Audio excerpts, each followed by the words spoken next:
అందరికీ నా హృదయపూర్వక వందనములు. Praise the lord. Maranatha Bible Mission Drakshavalli కార్యక్రమం చూస్తున్న మీ అందరికీ నా హృదయపూర్వక వందనాలు. Praise the lord. గత వారమంతా దేవుడు మనల్ని కాచి కాపాడారు. ఇప్పుడు మనం ప్రార్థన చేసుకుని దేవుని కనపరుచుకుని స్తుతించుకుని ఆరాధించుకుని మరి దేవుని విషయంలో అనేకమైన విషయాలు నేర్చుకుని దేవుని కనపరుచుకుందాం. ప్రార్థన చేసుకుందాం.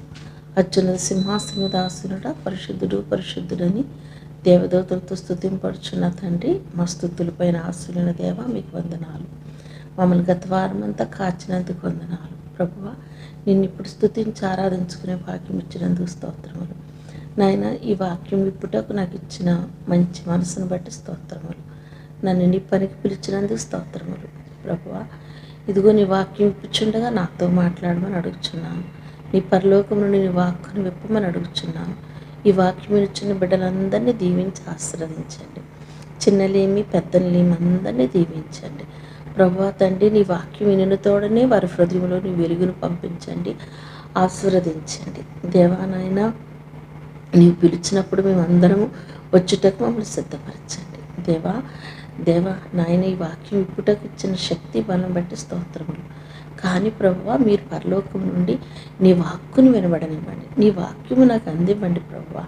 అప్పుడు నేను మాట్లాడగలను. తండ్రి, నీవు నాకు సహాయం చేద్దాం. వినుచున్న బిడ్డలందరినీ దీవించమని నాయన, రోగాలతో బాధపడుచున్నవారు, అనారోగ్యం బాధపడుచున్నవారు, ఆస్తులు అప్పులు రుణాలు బాధలు కష్టాలు ఇరుకులు ఇబ్బందులు సమస్యలు ప్రభువా, వీటినన్నిటిని విడుదల చేయండి. బంధకములున్నవారు లేరా, నిరీక్షణ కలిగిన వారు లారా, నా యొద్దకు రండి, నేను మీకు విశ్రాంతినిస్తానన్నారు. ప్రభువా, నీ బిడ్డలు నీ యొద్దకు వచ్చి రెండంతా ఆశీర్వాదం పొందుటకు అందరినీ సిద్ధపరచమని సహాయం చేయమని, మా దేశాన్ని మా దేశ ప్రజలందరినీ కాపాడమని, నన్ను నా కుటుంబాన్ని చేతులకు అప్పగిస్తూ మా సంఘాలని చేతులకు అప్పచెప్తూ ప్రజలైన యేసుక్రీస్తునామమున అడిగి వేడుకొంచున్నాం తండ్రి. ఆమేన్.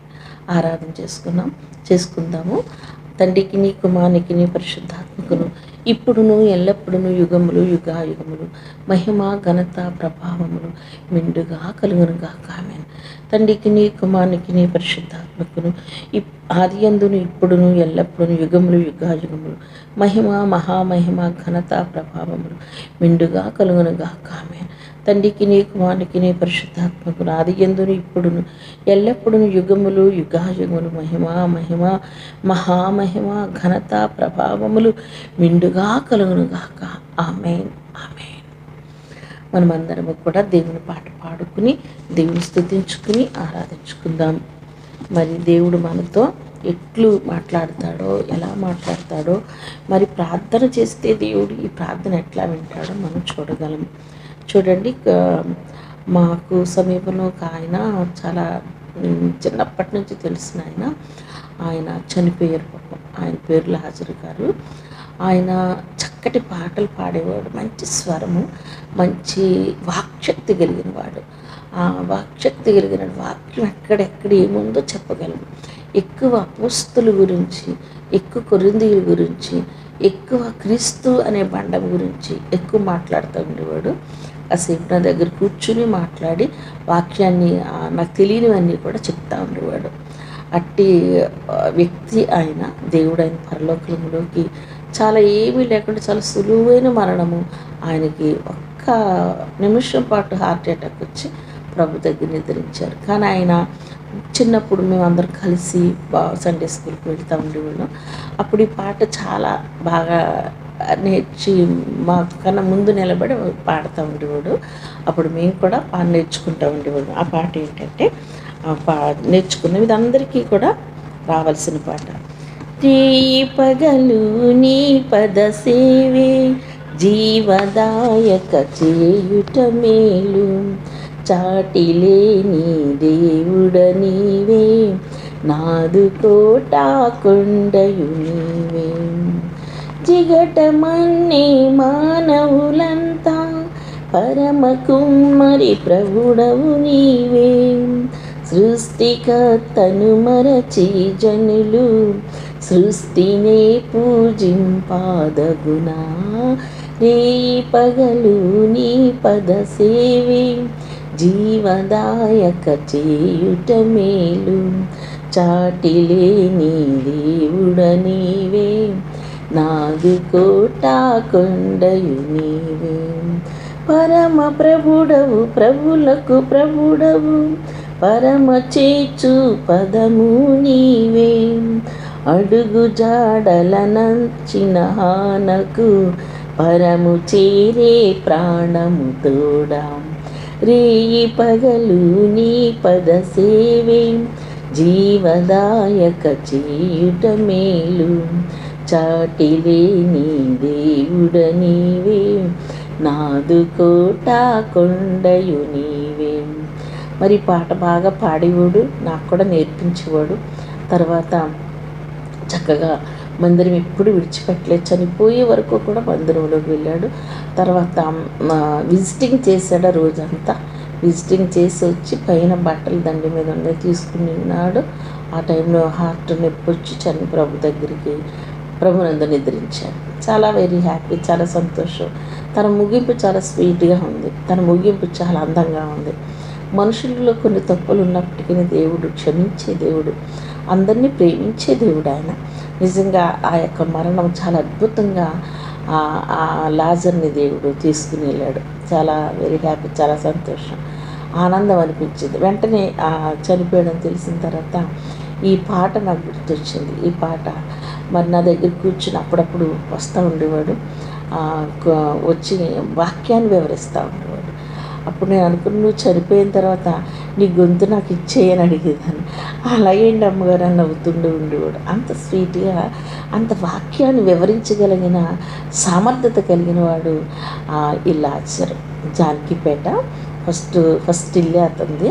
అతనికి అమ్మాయి, ఒక భార్య ఉన్నారు. మరి వారందరికీ సంతాపం దేవుడు వారిని వదార్చాలని మనందరం కూడా ప్రార్థన చేద్దాం. ఇలాగ ఒక వ్యక్తి ఘనపరచబడాలి, ఆ ముగింపు చాలా స్వీట్గా ఉండాలి, చాలా అందంగా మరి దేవుని సన్నిధికి వెళ్ళిపోయాడు. మనం కూడా అట్లాంటి ప్రయాణం దేవుడు మనకు కూడా ఇవ్వాలని ప్రార్థన చేద్దాం. ఈ రేయి పగలు నీ పద సేవి అన్న జీవదాగి చేటి మేలని పాట అందరూ కూడా నేర్చుకోండి. చాలా మంచి పాట ఇది. ఫస్ట్ బొంతు ధనరాజు గారికి సంఘం ఏర్పాటు చేసిన తర్వాత అమలాపురంలో ఈ యొక్క పాట చాలా ఎక్కువగా పాడుతూ ఉండేవారు. ఆయన దగ్గర ఆయన శిష్యుడు, ఆయన లాజరు గారు ధనరాజు గారి శిష్యుడు. చక్కగా తన జీవితాన్ని చాలా చక్కగా సాగించాడు. చాలా వెరీ హ్యాపీ, సంతోషం. మన మరణం కూడా అంత చక్కగా ఉండాలని, మనం మరణం చాలా మంచిగా అవ్వాలని కూడా మనము ప్రార్థన చేసుకుంటూ ఉండాలి. దేవుని వాక్యాన్ని చదువుకుందాము. మళ్ళీ ఇంకా చాలా పాటలు నేర్పాడు నాకు. కూర్చుని పాటలు పాడేవాడు. అమ్మ మీరు స్వార్థ చేస్తున్నారు కదా, ఈ పాట పాడండి అని చెప్పాడు. ఏం పాట అంటే అది, యేసుతోటివిగాను పోదుమా, అడ్డుగా వచ్చు వైరు గెల్వను, యుద్ధనాందంబుతో పోదుమా. ఓ యువతి యువకులార చేరుడి, శ్రీ యేసురాజు వార్త చాటుడి. ఓ యువతి యువకులార చేరుడి, శ్రీ యేసురాజు వార్త చాటుడి. లోకమంత ఏకమై యేసునాదు గెల్వను, లోకమంత ఏకమై యేసునాదు గెల్వను. సాధనం బెవరు నీవు నేనేగా, సాధనం బెవరు నీవు నేనేగా. యేసుతోటివిగాను పోదుమా, అడ్డుగా వచ్చు వైరు గెల్వను, యుద్ధనాందంబుతో పోదమా. సాధనంబు ఎవరు నీవే నేనగా అంటే అప్పుడు చూపించేవాడు, మీరు నేను అని చెప్పేవాడు. సాధనంగా ఉండాలి మనమని అలా ఎక్స్ప్లెయిన్ చేసేవాడు అనమాట. అది చెప్తూ సాధనం బెవరు నీవు నేనేగా. ఓ యువతి యువకులార చేరుడి, శ్రీ యేసురాజు వార్త చాటుడి. లోకమంత ఏకమై యేసునాదు గెల్వను, సాధనం బెవరు నీవు నేనేగా అని చక్కగా పాడి ఈ యొక్క భావాలు చెప్తూ నన్ను చాలా ఎంకరేజ్ చేస్తూ ఉండేవాడు. నేను కూడా చాలా ప్రేమించేదాన్ని. సహోదరుడిగా మేము ఇక్కడే పుట్టి ఇక్కడే పెరిగాం కాబట్టి ప్రదేశంలో మేము అంతా సంతోషంగా ఉండేవాళ్ళం. మరి ఆ కుటుంబంలో శాంతి సమాధానం దేవుడు ఇవ్వాలని మనం అందరం కూడా ప్రార్థన చేద్దాం. చూడండి, దేవుని వాక్యాన్ని నేర్చుకుందాము. దేవుని వాక్యం ఎంత గొప్పదో మనము చూడగలుగుతున్నాం. దేవుని వాక్యము లూకాసు వార్త 18వ అధ్యాయము చూద్దాం. మనమందరం గ్రంథాన్ని చదువుకున్నామా? ప్రొద్దుట పరిశుద్ధ గ్రంథము ఎంతో గొప్పది. పాపులు మనం ఈ గ్రంథాన్ని మనం తెరిచినప్పుడు మనలో ఉన్న దురాత్మ శక్తులు, అంధకార శక్తులు, దేవునికి ఇష్టమైనవి మనలో ఉండకుండా కడిగేది పరిశుద్ధమైన గ్రంథం. మనం ఎలా నడవాలో, ఏం చేయాలో ఇవన్నీ చెప్తాను. ఈ గ్రంథము మనతో మాట్లాడుతుంది. అందుకే చక్కటి పాటలు ఉన్నాయి ఈ గ్రంథానికి. పఠింప శ్రేష్ఠ గ్రంథము బైబిల్, పఠింప శ్రేష్ఠ గ్రంథము బైబిల్, అనుదినము పఠించిన ప్రేమతోడ నడుపును, ఓ పఠింప శ్రేష్ఠ గ్రంథము బైబిల్. పఠింప శ్రేష్ఠ గ్రంథం ఎప్పుడు చదివిన ఇందులో వాగ్దానాలు ఉన్నాయి. ప్రతి వాగ్దానం నీకోసం నాకోసం దేవుడు రాసించారు.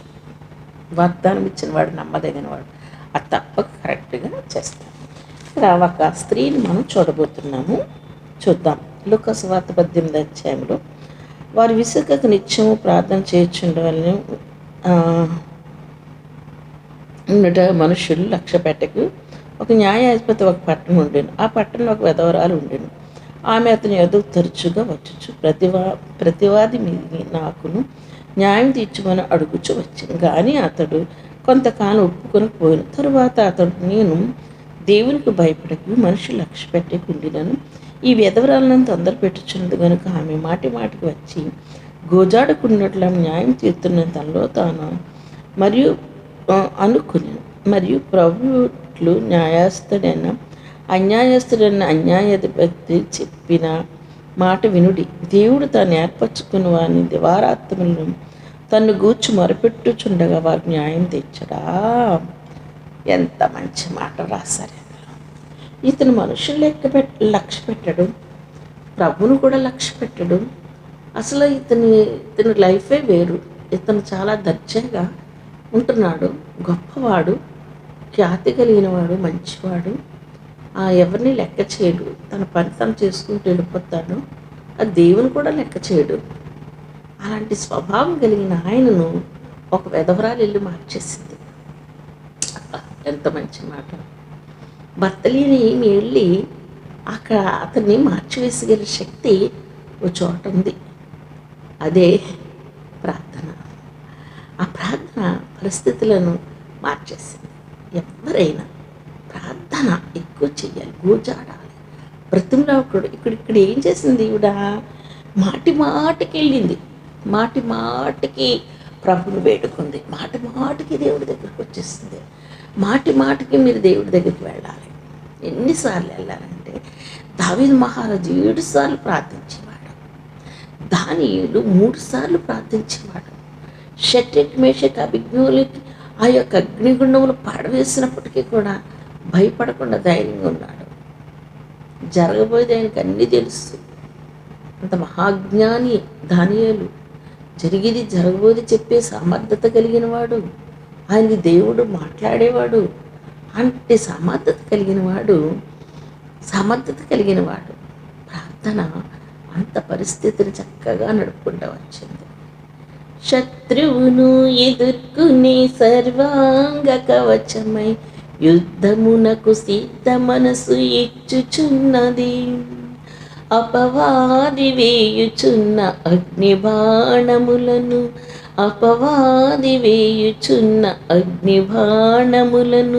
ఖడ్గము వలె ఎదుర్కొని ఆర్పివేయుచున్నది.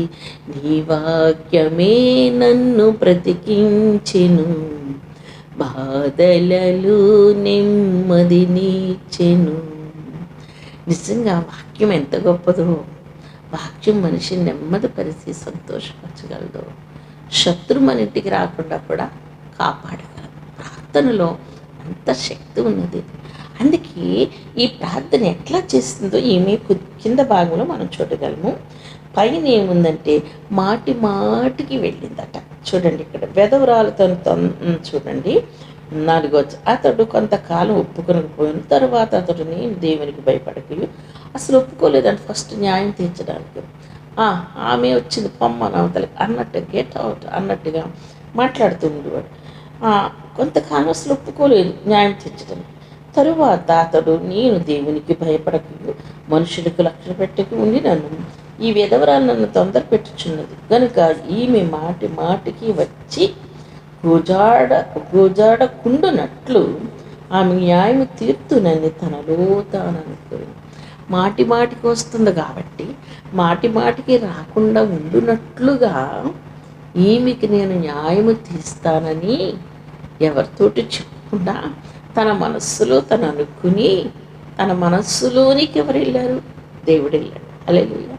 దేవుడు ఆ మనస్సులోనికి వెళ్ళిన తర్వాత ఇక్కడ ఏం చేస్తారు? దేవుడు తాను చూడండి 5వ వచనం వాటిగాడు మాటి మాటికి వచ్చి గోజాడుకున్నట్లు ఆమెకు న్యాయం తీర్చునని తనలో తాను అనుకుంది. మరియు ప్రభు ఇట్లను అన్యాయస్తున్న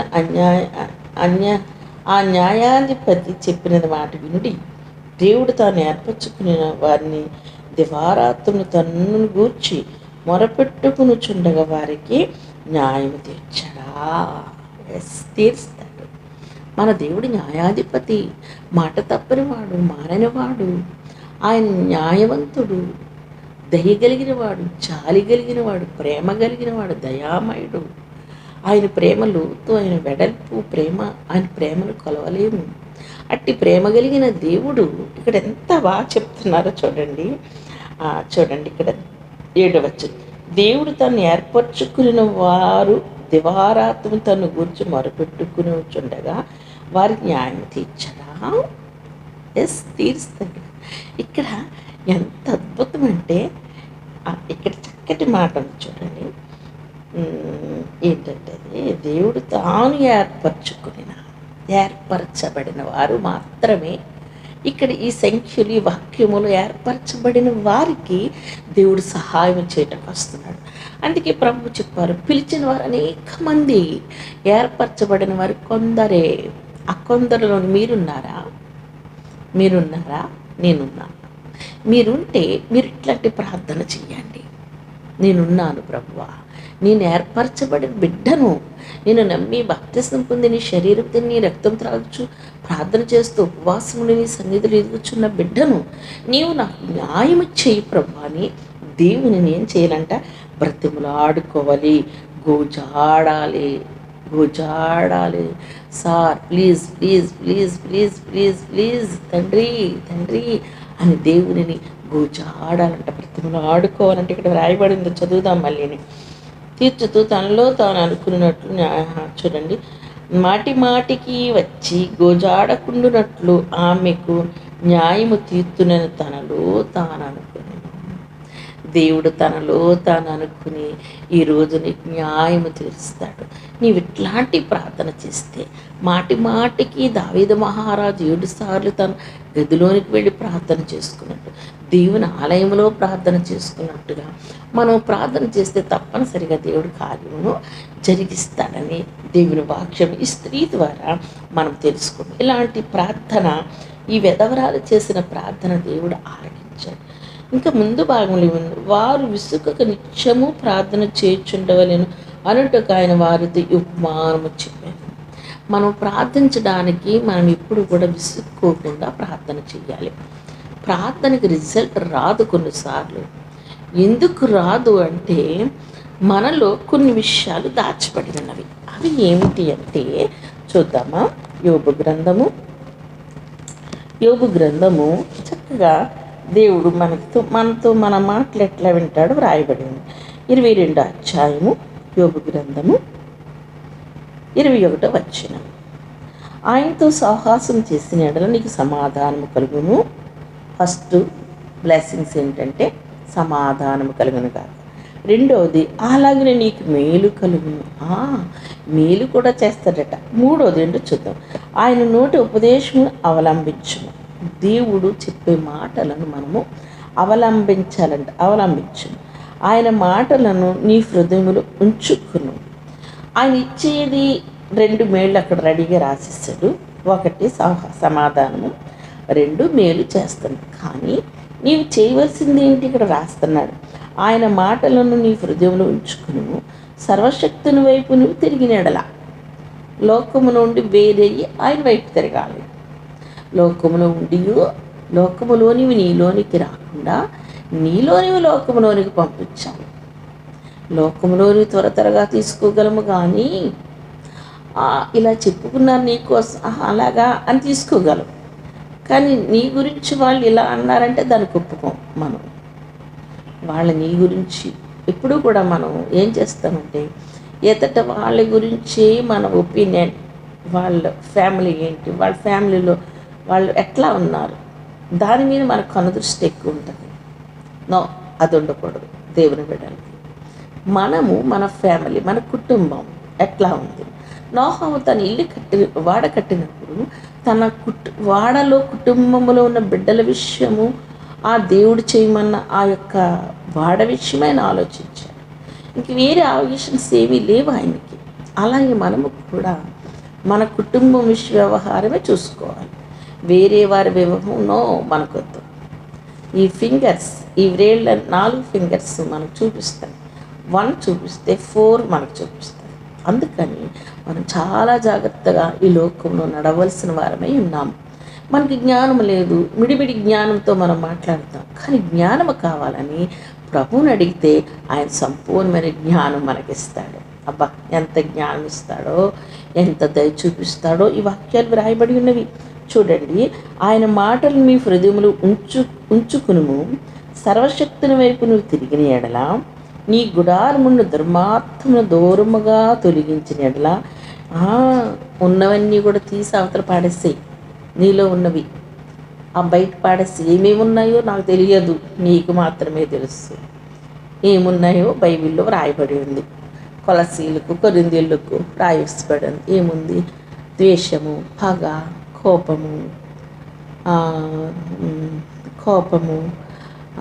ద్వేషము, అసూయ, కక్ష, క్రోధము, మత్సరము, విభేదము, ఇవన్నీ హార్ట్లో ఉంటే ఇక్కడ ఏం పని జరగదు.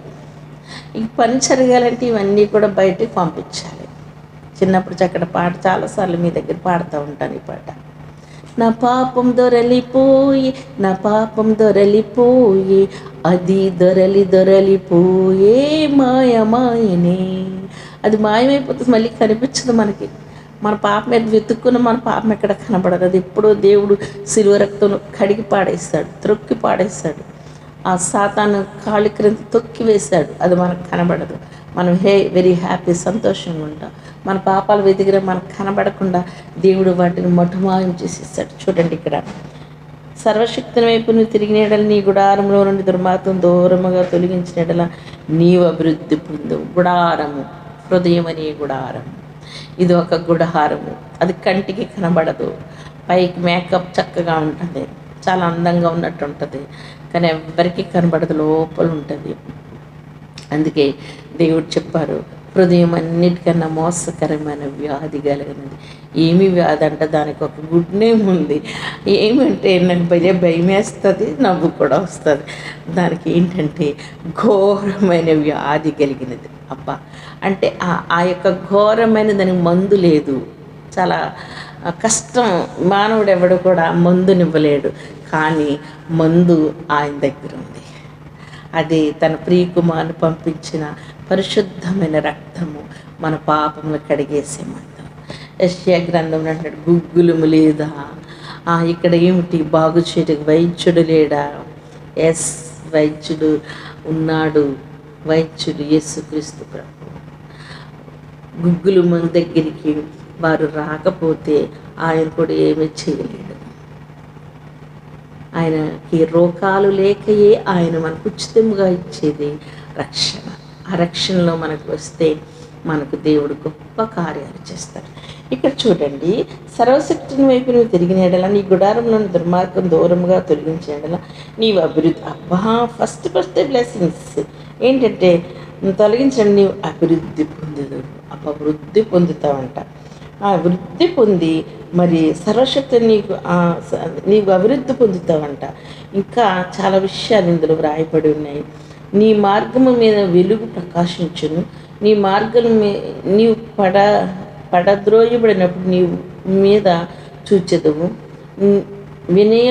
వినయము గల వారిని ఆయన రక్షించును. నిర్దోషి కాని వారిని ఆయన విడిపించును. అతడు నీ చేతులు శుద్ధి వలన విడిపింపబడును. ఇక్కడ మంచి బ్లెస్సింగ్స్ అన్నీ కూడా దేవుడు నీ మొక్కుబడులు నువ్వు చెల్లించదు. ఆయన నీ మనవిని ఆలకించును. నీవు ఆయనకు ప్రార్థన చెయ్యగా దేవుని తట్టు నీ ముఖం ఎత్తుదు. అప్పుడు సర్వశక్తిని యందు నీవు ఆనందించదు. అబ్బబ్బా, ఎంత మంచి మాటలు దేవుడు మనకిచ్చాడు. నీ మొక్కుబడులను నీవు చెల్లించదు.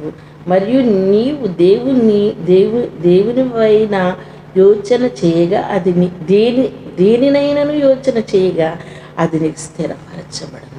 ఇన్న ఆశీర్వాదాలు యోబు ద్వారా మనం పొందుకుంటున్నాం.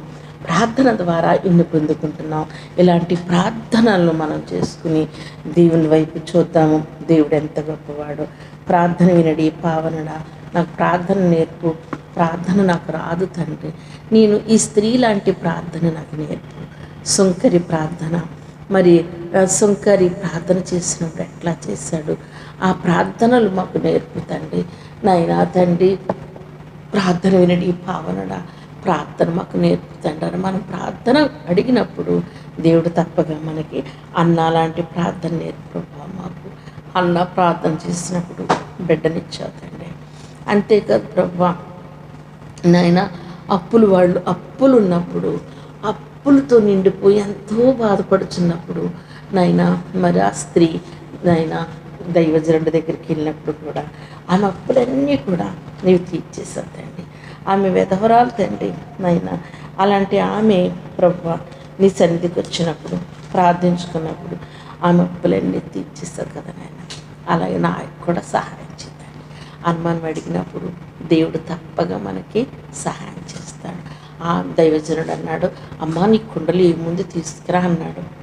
నీ దగ్గర ఏముందో తీసుకురంటే, నా దగ్గర ఏమీ లేదయ్యా, కొంచెం నూనె ఉంది, ఖాళీ కుండలు ఉన్నాయ్యా అని చెప్తుంది. అయితే ఇంకా కుండలు తెచ్చుకోమ్మా, ఎక్కడికన్నా వెళ్ళి కుండలు తెచ్చుకుంటే పిల్లలు చాలా మంచివారు.